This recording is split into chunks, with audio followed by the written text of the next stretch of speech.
We hold these truths to be self-evident, that all men are created equal, that they are endowed by their Creator with certain unalienable rights, that among these are life, liberty, and the pursuit of happiness. Indeed, our great nation was built upon the basic premise that all people, everywhere, have an unalienable right to life.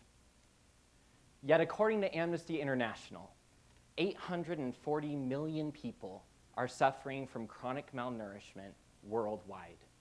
Millions of these people die annually. The unfortunate reality that many people are unable to access even minimum levels of food and water is not merely an established facet of life. It is a serious contravention of human rights. As a nation shaped by moral values, and as an economic superpower, the United States has an obligation to establish policies that work to decrease poverty and malnourishment abroad. On the frontier of freedom, we have thrown out lifelines of help to many people, people who are suffering, people who are poor, people in the crisis of a natural disaster. Yet within our own borders, the United States still continues to implement policies that are directly responsible for shackling millions in the chains of poverty. In 1933, the United States began agricultural subsidization.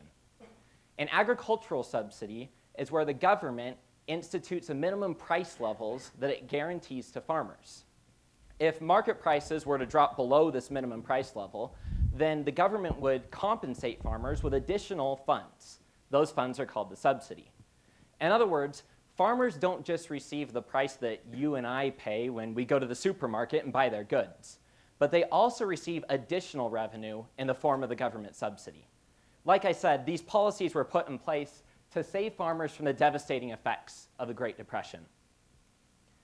Even though the instability of the Great Depression is over, these subsidies still continue today, despite the fact that the average family farm earns over $80,000 a year, despite the fact that over 80% of a family farmer's income comes from non-farm sources, despite the fact that the majority of agricultural subsidies go to giant agribusinesses rather than what you envision to be the typical family farmer. Despite these facts, American taxpayers are still forking out billions of dollars, billions with a B, to support agricultural subsidies, to support the family farmer.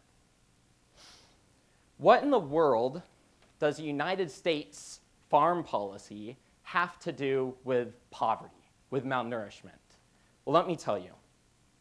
Because subsidies guarantee farmers a minimum price for their goods, farmers have an incentive to overproduce.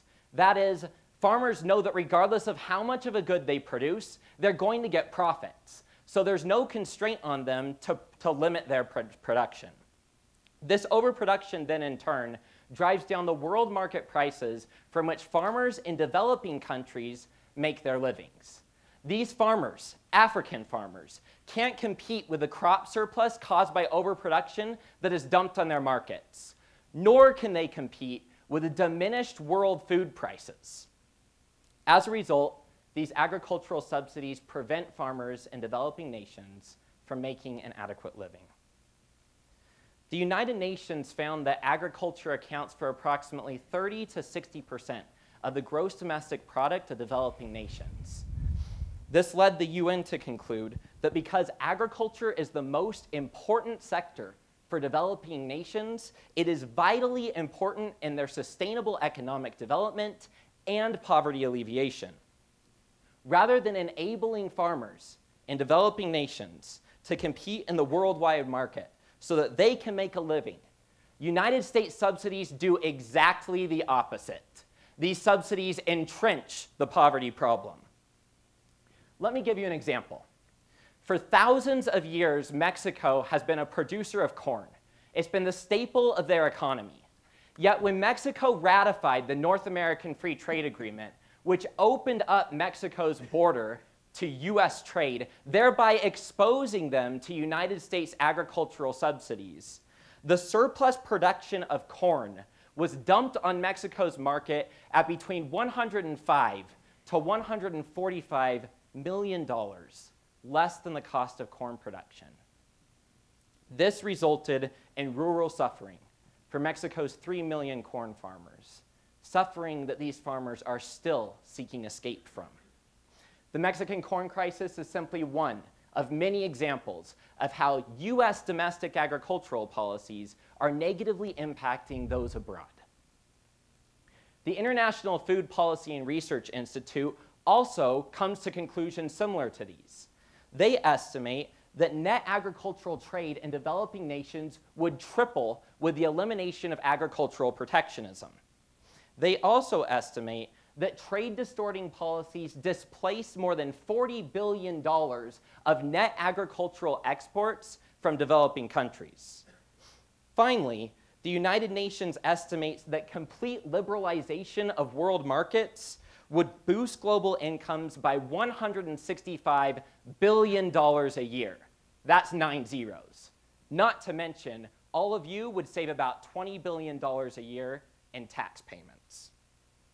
So, if subsidies are so damaging to the American taxpayer, if they're so damaging to these people in developing nations who struggle to even survive and make a living, then why in the world do we have them today? I submit to you that the reason these subsidies are still in place is not due to them being effective. It's due to ignorance. And that's why I'm speaking to you tonight. The majority of American citizens don't know that American agricultural policies to support farmers are even in place, nor do they begin to even comprehend the costs. While agribusinesses are paying off your elected representatives so that they will give them massive government handouts, the average citizen is completely unaware that these programs even exist. And so, in a manifestation of pure hypocrisy, a policy that was originally intended to help lift a poor farmer is giving payments to the rich. A policy that was intended to extend a lifting, helping hand now gives a forceful downward shove to the people who need our help the most. Ladies and gentlemen, in 2012, your politicians will once again vote on a farm bill that can either continue these ineffective, outdated, damaging subsidies or end them once and for all. No longer can we as American citizens allow agricultural subsidies to continue virtually uncontested at the hands of the farm lobby. We have an obligation to let our politicians know that even though the parents of a struggling African farm family can't vote in the United States, we in this room tonight can, and we will. We have an obligation to let our politicians know that even though a poor, suffering Mexican corn farmer has absolutely no say in American laws, we do.